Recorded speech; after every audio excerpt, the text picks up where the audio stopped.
শুনলাম মৃত্যুর পর ভাই বোন আর দেখা হবে না, কথাটা কতটুকু সত্য? নামাজের মধ্যে যদি একাধিকবার ভুল হয় তাহলে করণীয় কি? হারাম খেলে 40 দিন ইবাদত কবুল হয় না, এটি কতটুকু সঠিক? অনুমানের উপরে কেউ মিথ্যা অপবাদ দিলে কি গুনাহ হবে?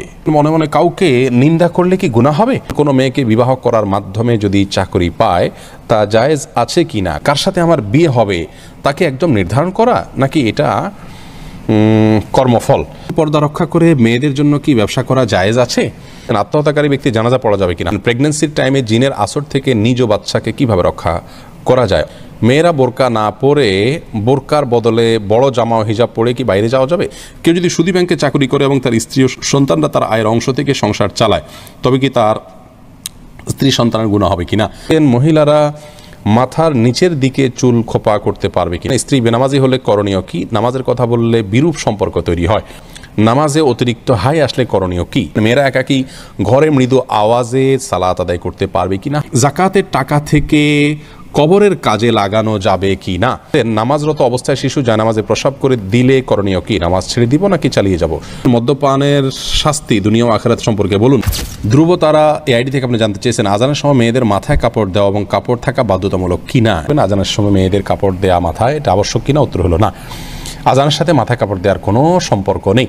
বাসাবাড়িতে যে সমস্ত মা বোনরা আছেন কিংবা পথে ঘাটে আছেন, মসজিদের সামনে দিয়ে যাচ্ছেন, আজান আওয়াজ শুনছে, ওইটা মাথায় কাপড় টেনে দিতে হবে, এমন কোনো বাধ্যবাধকতা নেই। তবে যদি তিনি বাইরে অন্য পুরুষে থাকেন তাহলে সর্বাবস্থায় তাকে মাথায় কাপড় টেনে নেওয়া উচিত, আজান দেওয়া অবস্থায়ও আজান না দিলেও। আর যদি বাসাবাড়িতে থাকেন তাহলে শুধু আজান দেওয়ার কারণে তার মাথায় কাপড় টেনে দেওয়ার বিশেষ কোনো গুরুত্ব ইসলাম শরিয়ার দৃষ্টিকোণ থেকে নাই। আমাদের অনেক মা বোনরা এটাকে অনেক বেশি গুরুত্বপূর্ণ মনে করেন। সাজ্জাদ আলম জানতে চেয়েছেন মদ্যপানের শাস্তি দুনিয়া ও আখিরাত সম্পর্কে বলুন। যদি কেউ মদ পান করে তাহলে তাকে বেত্রাঘাত করার কথা ইসলাম শরিয়াত বলেছে, 80 বেত্রাঘাতের কথা এবং আরও বিভিন্ন মেয়াদে বিভিন্ন অবস্থাভেদে বেত্রাঘাতের বিধান রয়েছে। আর জাহান্নামে তো তাদেরকে নানা রকমের শাস্তির মুখোমুখি করা হবে, জাহান্নামীদের পুজ ইত্যাদি পানি হিসাবে জাহান্নামীদেরকে পেশ করা হবে।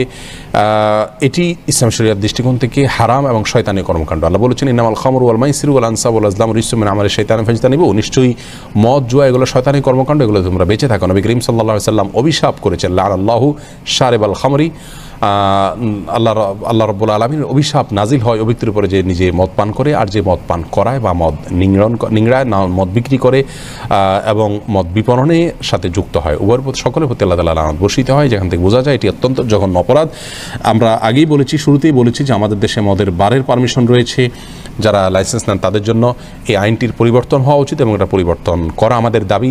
একজন মুসলিম মনে করবে মদের কোনো বার থাকা উচিত নয়, সবগুলোই হারাম এবং নিষিদ্ধ। বরং হারামকে হালাল মনে করলে সেটি আরও বেশি জঘন্য হয়। সেই জায়গা থেকে এখান থেকে আমাদের বেরিয়ে আসা উচিত। হাবিবা ফারহানা জানতে চেয়েছেন নামাজরত অবস্থায় শিশু জায়নামাজে প্রসাব করে দিলে করণীয় কি? নামাজ ছেড়ে দিব নাকি চালিয়ে যাব? যদি জায়নামাজে পেশাব করে দেয় তাহলে ডানে বামে আগে পিছে সরে যাবেন। জায়নামাজের পর নামাজ পড়া তো আবশ্যক না, ফ্লোরে পড়বেন। ফ্লোরে নাপাক লেগে আছে যদি দেখা না যায় তাহলে যে কোনো ফ্লোরে আপনি নামাজ পড়তে পারেন, কোনো অসুবিধা নেই। জানামাজে বাচ্চা পেশাব করে দিলে আস্তে করে নিজেকে সরিয়ে নিয়ে একটু 2 হাত 1 হাত পেছনে ডানে বামে সরিয়ে আপনি নামাজ কমপ্লিট করতে পারেন, কোনো অসুবিধা নেই। মেহরিন সুমি আপনি জানতে চেয়েছেন নামাজে অতিরিক্ত হাই আসলে করণীয় কি? হাই আসলে হাত দিয়ে সেটাকে বাধা দিবেন, বাস এটুকু, এর বাইরে আর বিশেষ কোনো করণীয় নেই। সেটা নামাজের বাইরে সর্বাবস্থায়। মোহাম্মদ আবু তাহের জানতে চেয়েছেন স্ত্রী বেনামাজি হলে করণীয় কি? নামাজের কথা বললে বিরূপ সম্পর্ক তৈরি হয়। দেখুন, স্ত্রী বেনামাজি হলে তাকে নামাজের কথা বলবেন, কিভাবে বলবেন? এমনভাবে বলবেন যেভাবে বললে তিনি ফেলবেন না। স্বামী স্ত্রীর সম্পর্কটা আমি বরাবরই বলি এত আপনার গভীর এবং সুমধুর একটি সম্পর্ক যে স্বামী স্ত্রীর একে অন্যের কাছ থেকে আর্গুমেন্ট করে আদায় করতে পারে না এমন জিনিস কিন্তু খুব কম আছে। বরং বেশিরভাগ ক্ষেত্রেই স্বামী স্ত্রী কিন্তু একে অন্যের সাথে সম্পর্কটা এত নিবিড় যে তারা যদি খুব সিরিয়াসলি চেষ্টা করেন যে আমি আমার জীবনসঙ্গীর কাছ থেকে কিছু আদায় করব, তাহলে সেটা অসম্ভব নয়। কঠিন হলেও সবসময় অসম্ভব নয়, বিধায় সেই চেষ্টাটা আমাদের থাকা উচিত, সেভাবে বলা উচিত। আপনি আপনার স্ত্রী যদি আগুনে ঝাঁপ দিতে যান তাহলে আপনি তাকে বাধা দিতে গেলে আপনার বাধা না শুনলে আপনি কি করেন? সেই রকম মানসিকতা নিয়ে তাকে যদি আপনি নামাজের প্রতি আহ্বান করেন, কৌশলে, হেকমতে, চোখের পানি ফেলে, দোয়া করে, ভালোবাসা দিয়ে, ইনশাআল্লাহ সফল হবেন। কিন্তু এর পরেও যদি কোনোভাবে না হয়, আল্লাহর কাছে আপনার দায় থাকবে না ইনশাআল্লাহ বিদিনিল্লাহ। আর যদি সে চরিত্রগতভাবে দিন বিমুখী মানুষ মনে হয়, আপনার পরবর্তী বংশধর তার মাধ্যমে বিপদগামী হতে পারে মনে হয়, তাহলে সেক্ষেত্রে এ ধরনের জীবন সঙ্গিনী না রাখার ক্ষেত্রে চিন্তাভাবনা করা যেতে পারে। তবে অবশ্যই বিদগ্ধ আমাদের সাথে বসে পরামর্শ করে পরিস্থিতির কথা বলে তারপরে সিদ্ধান্ত নিতে হবে। মীরা হাসান জানতে চেয়েছেন, মনে মনে কাউকে নিন্দা করলে কি গুনাহ হবে? মনে মনে কাউকে নিন্দা করলে গুনাহ হবে না। মুখে যদি আপনি কারোর নিন্দা করেন কারোর কাছে, তাহলে সেটা গুনাহ হবে। তবে কারোর ব্যাপারে যদি আপনি কুধারণা করেন, অর্থাৎ ধরুন তার একটা কাজ, এটার দুটো ব্যাখ্যা হতে পারে, ভালো হতে পারে, খারাপ হতে পারে। ভালো হওয়ার পসিবিলিটি যদি 1%ও থাকে, তারপরেও তার ব্যাপারে কুধারণা করা কিন্তু হারাম। মনে মনে কুধারণা করলেও আপনি মুখে কিছু বললেন না, মনে মনে খারাপ ধারণাটা খারাপ করলেন, এটাও কিন্তু গুনাহ। কিন্তু একটা মানুষ খারাপ কাজ করছে, চুরি করছে, আপনি দেখতে পেয়েছেন, তাহলে মনে মনে তাকে চোর মনে করলেন, এটাতে কোনো গুনাহ হবে না। মানুষের কাছে তার বদনামি করলে সেটা গুনাহ হবে, কিন্তু মনে মনে তার খারাপ দোষটার কথা কল্পনা করে ঘৃণা করলেন, এটাতে গুনাহ হবে না। এরপরে সাইদ জিহাদ আপনি জানতে চেয়েছেন, অনুমানের উপরে কেউ মিথ্যা অপবাদ দিলে কি গুনাহ হবে? খুবই গুরুত্বপূর্ণ একটি প্রশ্ন করেছেন ভাই সাইদ। অনুমানের পরে কেউ যদি মিথ্যা ধারণা করেন কারোর প্রতি, এটি গুনাহ হবে, জঘন্য গুনাহ হবে। নবী করিম সাল্লাল্লাহু আলাইহি সাল্লাম বলেছেন, ইয়াকুম ওয়াজ্জান, তোমরা কুধারণা থেকে বেঁচে থাকবে, ফাইন্না যন্না আকযাবুল হাদিস, কারণ কুধারণা এটা সবচেয়ে বড় মিথ্যা। সবচেয়ে বড় মিথ্যা হলো কুধারণা। এবং আল্লাহ রাব্বুল আলামিন কোরআনে কারিমে বলেছেন যে ইজতানিবু কাসীরাম মিনায-যন্ন, তোমরা অনেক ধারণা, অর্থাৎ মানুষের প্রতি বিরূপ ধারণা যেগুলো, খারাপ ধারণা যেগুলো, সেগুলো থেকে তোমরা বেঁচে থাকো। কারণ ইন্না বা'দায-যন্নি ইসম, কারণ কিছু ধারণা, অর্থাৎ যে ধারণাগুলো বিরূপ হয়ে থাকে মানুষের প্রতি, এগুলো গুনাহের কাজ, অপরাধের কাজ। কারোর ব্যাপারে সুধারণা করার কোনো যদি সুযোগ থাকে, 100%-এর ভিতরে 1%ও যদি সুযোগ থাকে, তাহলে তার প্রতি সুধারণা করতে হবে। এবং সুধারণা করার পরে আপনি কিন্তু একটা নেক আমলের সওয়াব পাবেন যদি কারোর প্রতি সুধারণা করেন। কিন্তু কুধারণা করলে কোনো সওয়াব তো পাবেনই না, বরং আপনি তার প্রতি কুধারণা করলেন, বাস্তবে আপনার ধারণাটি ভুল হলো, তাহলে কিন্তু আল্লাহর কাছে আপনি দায়ী হবেন। আজকাল সোশ্যাল মিডিয়াতে এত পরিমাণ কুধারণা করি আমাদের তথাকথিত দিনদারদের মধ্যে, ইসলাম প্র্যাকটিস করা মানুষদের মধ্যে, এটি রীতিমতো লজ্জাস্কর। এটা হলো তাকওয়ার দুর্বলতার বিষয়। কারোর নিয়ত, কারোর অন্তরের বিষয়ে আপনি মন্তব্য করতে পারেন না যদি আপনি ন্যূনতম ইসলাম বুঝে থাকেন। আর যদি ইসলামের কোনো কনসেপ্ট, আপনার সঠিক কনসেপ্ট আপনার কাছে না থাকে, অথবা আপনি নিজে খারাপ মানুষ, ফাসেক মানুষ, আল্লাহর ভয় নাই, তাহলে শুধুমাত্র আপনি কারোর নিয়ত নিয়ে কথা বলতে পারেন। এটা অত্যন্ত জটিল একটা জায়গা, খুবই জটিল একটি জায়গা। কারোর অন্তরে কি আছে, কি উদ্দেশ্যে করছে, এটা নিয়ে মন্তব্য কোনো মুসলমান করতে পারেন না। কিন্তু আজকাল সোশ্যাল মিডিয়াতে অহরহ আমরা এই কাজগুলো করছি, আবার নিজেদেরকে আমরা ইমানদার বা দিনদার দাবি করছি। এটা খুবই জঘন্য একটি বিষয়। আল্লাহ তাআলা আমাকেও, আপনাকেও, সবাইকে এগুলো থেকে বেঁচে থাকার তৌফিক দান করুন। এরপরে বদির আলম আপনি জানতে চেয়েছেন, জাকাতের টাকা থেকে কবরের কাজে লাগানো যাবে কি না? জাকাতের টাকা দিয়ে কবরের কাজ করা যাবে না, এটা গরিবের হক, শুধুমাত্র গরিবকেই দিতে হবে। মরিয়ম কামাল আপনি জানতে চেয়েছেন, আপনার প্রশ্ন তো দিয়েছি, দুঃখিত। খায়রুল হাসান আপনি জানতে চেয়েছেন, কেউ যদি সুদী ব্যাংকে চাকরি করে এবং তার স্ত্রী ও সন্তানরা তার আয়ের অংশ থেকে সংসার চালায়, তবে কি তার স্ত্রী সন্তানের গুনাহ হবে কিনা?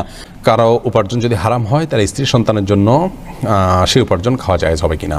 সেখানে আমরা বলেছি যে যদি বিকল্প কোনো ওয়ে থাকে, তাহলে সেখান থেকে তার জীবন ধারণ করতে হবে। আর যদি বিকল্প কোনো পথ ধরারও সুযোগ থাকে, তাহলে সেটা ধারণ করতে হবে, তারপরও হারাম খাওয়া যাবে না। আর যদি সেরকম কোনো সুযোগ না থাকে, ধরুন কোনো স্ত্রী, তার স্বামীর হারাম উপার্জন আছে, হারামটা যদি হারাম লেগাইরই হয়, অর্থাৎ উপার্জনের পদ্ধতির কারণে হারাম হয়েছে, যেমন সুদের মাধ্যমে ইনকাম করেছেন ইত্যাদি ইত্যাদি, তাহলে সেক্ষেত্রে সেই উপার্জন স্ত্রী ভক্ষণ করা জায়েজ হবে, তার যদি কোনো বিকল্প তার সামনে খোলা না থাকে জীবন বাঁচানোর জন্য, এটা খেতে পারবেন। কিন্তু তার চেষ্টা করা উচিত যাতে তিনি হালাল এর পথে চলতে পারেন এবং যে কোনোভাবে বিকল্প উপার্জনের পথ তিনি যেন আবিষ্কার করতে পারেন, এই চেষ্টা অব্যাহত রাখা উচিত। নূরজাহান নূর আপনি জানতে চেয়েছেন, মেয়েরা বোরকা না পরে বোরকার বদলে বড় জামা ও হিজাব পরে কি বাইরে যাওয়া যাবে? যেতে পারে, কোনো অসুবিধা নেই। বোরকাই পড়তে হবে এমন কোনো কথা নেই, তার শরীরের সৌন্দর্যকে ঢাকতে হবে, অলংকার ইত্যাদিকে ঢাকতে হবে একটা কাপড় দিয়ে, তবে সে কাপড়টাও যাতে আবার দৃষ্টি আকর্ষণকারী না হয় সেদিকটা খেয়াল করতে হবে। যে কোনো একটা কাপড় দিয়ে নিজের সৌন্দর্য ঢাকলেই চলবে, বোরকাই হতে এমন কোনো কথা নাই। জামা যদি হয় তাহলে সে জামাটা যেন খুব বেশি চাকচিক্যপূর্ণ না হয় সেদিকটা খেয়াল রাখতে হবে এবং যথাসম্ভব পুরো শরীর যাতে ঢাকে সেরকম পোশাক পরতে হবে। এমডি আনোয়ার খান আপনি জানতে চেয়েছেন, কার সাথে আমার বিয়ে হবে তাকে একদম নির্ধারণ করা নাকি এটা কর্মফল? ভাই আনোয়ার, এটা নির্ধারণ করা আল্লাহ রাব্বুল আলামিন নির্ধারণ করে দিয়েছেন কার সাথে কার বিয়ে হবে। নবী করিম সাল্লাল্লাহু আলাইহি ওয়াসাল্লামের একটি হাদিস থেকে সুস্পষ্টভাবে বিষয়ে আমরা নির্দেশনা পাই। নাজমুর রহমান মেহরাব জানতে চেয়েছেন, হারাম খেলে 40 দিন ইবাদত কবুল হয় না, এটি কতটুকু সঠিক? এই বিষয়ে কোনো হাদিস আছে কিনা? হারাম খেলে 40 দিন ইবাদত কবুল হয় এরকম নির্দিষ্ট কোনো দিনক্ষণ ঠিক করে দেওয়া আছে বলে কোনো হাদিস আমার জানা নেই। তবে হারাম খেলে তার দোয়া কবুল হবে না এবং সেই দেহ জান্নাতে যাবে না, এরকম আরও অনেক জঘন্য শাস্তির কথা এবং সতর্কতার কথা বলা আছে হাদিসে। সাইম মাহমুদ আপনি জানতে চেয়েছেন নামাজের মধ্যে যদি একাধিকবার ভুল হয় তাহলে করণীয় কি? ভাই সাইম, দেখতে হবে যে আপনার নামাজে ভুলটা কী ধরনের হয়েছে। যদি ফরজ ছুটে যায় তাহলে একবারও যদি ছুটে যায় তাহলে নামাজ ওইটা আবার পড়তে হবে আপনাকে। আর যদি ওয়াজিব ছুটে যায় তাহলে একবারের বেশি দুইবার তিনবারও যদি ওয়াজিব ছুটে, তিনটা ওয়াজিব যদি ছুটে যায় শেষে একটা সিজদা দিলে হয়ে যাবে। আর যদি সুন্নাত বা নফল ছুটে তাহলে একাধিক ছুটলেও নামাজ হয়ে যাবে, যদিও তার মান কমে যাবে। লিয়া আখতার আপনি লিখেছেন, শুনলাম মৃত্যুর পর ভাই বোন আর দেখা হবে না, কথাটা কতটুকু সত্য? ভাই বোনের দেখা মৃত্যুর পর আর হবে না এমন কোনো কথা কোরআন বা সুন্নাহ কোথাও আছে বলে আমাদের জানা নেই। অতএব এটি একান্ত কারোর মন গড়া কথা। যদি ভাই বোন জান্নাতি হয়ে থাকেন তাদের সাথে সাক্ষাৎ হবে, কিয়ামতের ময়দানে সাক্ষাৎ হতে পারে। আল্লাহ তাআলা বলেছেন ইয়াউমা ইয়াফিরুল মারউ মিন আখিহি ওয়া উম্মিহি ওয়া আবিহি, মানুষ কিয়ামতের ময়দানে নিজের ভাইকে রেখে পলায়ন করবে। তাহলে যে দেখা হবে না এ কথা তো সঠিক নয়।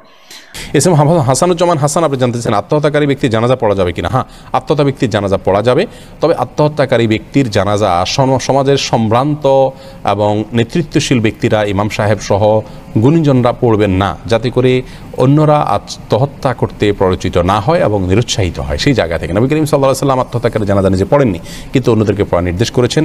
যিনি আত্মহত্যা করে মারা গেছেন তিনি কাফির নন, অমুসলিম হয়ে যাননি, যার কারণে তার জন্য তারও বেশি দোয়া করতে হবে, তাই জানাজা পড়তে হবে।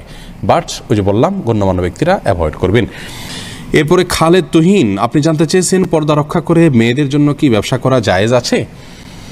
পর্দা রক্ষা করে মেয়েদের জন্য ব্যবসা করা জায়েজ আছে। নবী করিম সাল্লাল্লাহু আলাইহি সাল্লামের সহধর্মিনী উম্মুল মুমিনিন খাদিজা রাদিয়াল্লাহু তাআলা আনহা তিনি ব্যবসা করেছেন, আমরা জানি। এছাড়াও ইসলামের ইতিহাসে বহু নারীরা ব্যবসা করেছেন পরিপূর্ণ পর্দা মেনটেন করে।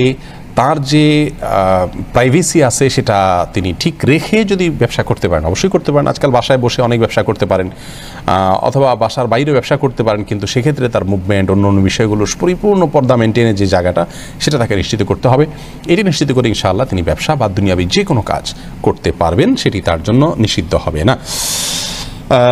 এরপরে কাজী আশিক জানতে চেয়েছেন ব্যবসার ক্ষেত্রে মিথ্যা কথা বলা যাবে কিনা? না ভাই আশিক, কোনো ক্ষেত্রে মিথ্যা কথা বলা যাবে না। মিথ্যা এত জঘন্য অপরাধ যে দিনের নামেও যদি কেউ মিথ্যা কথা বলে তাকেও ঠিকানা জাহান্নাম বলে নবী করিম সাল্লাল্লাহু আলাইহি ওয়াসাল্লাম বলেছেন।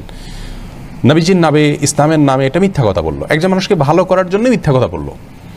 সে একটা কাজ করলে বললো যে এটা করলে আল্লাহ বলছেন জাহান্নামে দেবেন, আসলে আল্লাহ বলেননি, জাস্ট তাকে বিরত রাখার জন্য বললো, খারাপ কাজ থেকে বাঁচানোর জন্য বললো, তবুও জঘন্য অপরাধ। সেখানে ব্যবসার জন্য কীভাবে মিথ্যা কথা বলতে পারেন?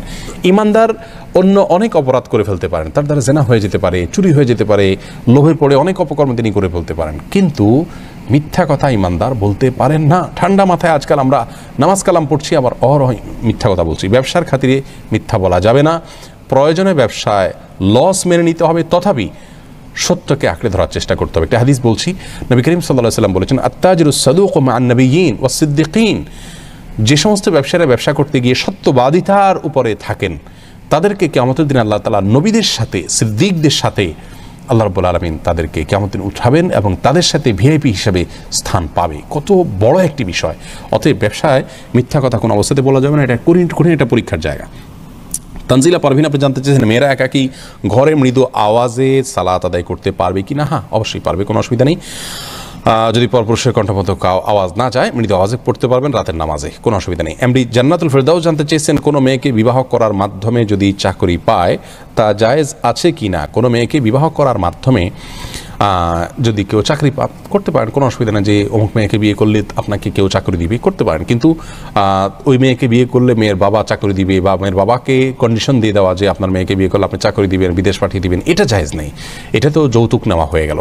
কিন্তু আপনি তার মেয়েকে বিয়ে করলে আপনাকে থার্ড পার্সন কেউ সুযোগ দিল, করতে পারেন। অথবা আপনার যৌতুক না হয় এরকম কোনো যদি অপশন আপনার কাছে থাকে সেটা হতে পারে। ধরুন আপনি নির্দিষ্ট কোনো মেয়েকে বিয়ে করার শর্ত কেউ দিল, আপনি করলেন, এতিম মেয়ে বিয়ে করলে আপনাকে একটা সুযোগ দিবে, আপনি করতে পারেন, এটা জায়েজ আছে। কিন্তু মেয়ের বাবা বা মেয়ের পক্ষের কাছ থেকে সুবিধা নেওয়া ওই মেয়েকে বিয়ে করে, এটা হারাম, জায়েজ নেই। লিমা আক্তার জানতে চেয়েছেন মহিলারা মাথার নিচের দিকে চুল খোপা করতে পারবে কিনা? পারবে, কোনো অসুবিধা নেই। এরপরে কানিজ সঞ্জিদা জানতে চেয়েছেন প্রেগন্যান্সির টাইমে জিনের আসর থেকে নিজ বাচ্চাকে কিভাবে রক্ষা করা যায়? অনেক সমস্যা ফেস করছি। বোন সঞ্জিদা, প্রথম কথা হলো এই সময়গুলো খুব স্পর্শকাতর, জিনের উপদ্রব অনেক সময় বেশি হয়ে থাকে। আপনাকে আমরা পরামর্শ দিব আপনার বাসা থেকে হারামের কোনো লেশ থাকলে সেগুলোকে আপনি বের করে ফেলুন। ধরুন টেলিভিশনে আপনি হারাম কোনো জিনিস দেখেন বা আপনার পরিবারে কেউ দেখে, এটা টোটালি বন্ধ করে ফেলুন। বাসায় ছবিযুক্ত কোনো কাগজ, ঠোঙ্গা বা কোনো ছবি ঝুলানো টুলানো যে কোনোভাবে প্রদর্শিত থাকলে সেগুলোকে ড্রয়ার টয়ার ইত্যাদিতে ভরে ফেলুন বা বাইরে ফেলে দিন। তৃতীয়ত, আপনার ঘরে ঢোকার সময় প্রত্যেকটা সদস্য যতজন বাসায় আসবে বাধ্য করুন সালাম দিয়ে বিসমিল্লাহ পড়ে বাসায় ঢুকতে এবং বের হওয়ার সময় বিসমিল্লাহ পড়ে বের হতে। প্রত্যেকটা জিনিস খাওয়ার সময় বিসমিল্লাহ পড়ে খাবেন, শোয়ার সময় অজু করে এবং ঘুমের দোয়া পড়ে শোবেন, সকাল সন্ধ্যা দোয়া পড়বেন। এর পাশাপাশি আপনি সূরা বাকারা এটা উচ্চ ভলিউমে বা যতটুকু আপনার শুনতে সুবিধা হয় ততটুকু ভলিউমে মোবাইলে বা কোনো কিছু বাজিয়ে আপনি রেখে দিবেন, বা উচ্চস্বরে নিজে তেলাওয়াত করতে পারলে আরও ভালো। আর রুকিয়া অ্যাপ আছে, অনেক রুকিয়ার অ্যাপ আছে যেগুলোতে শুধু কোরআন হাদিসের দোয়া এবং আয়াত আছে শুধুমাত্র, সেগুলোকে চালিয়ে রাখতে পারেন বাসা বাড়িতে। ইনশাআল্লাহ বিদিনিল্লাহ উপদ্রব অনেকখানি কমে যাবে।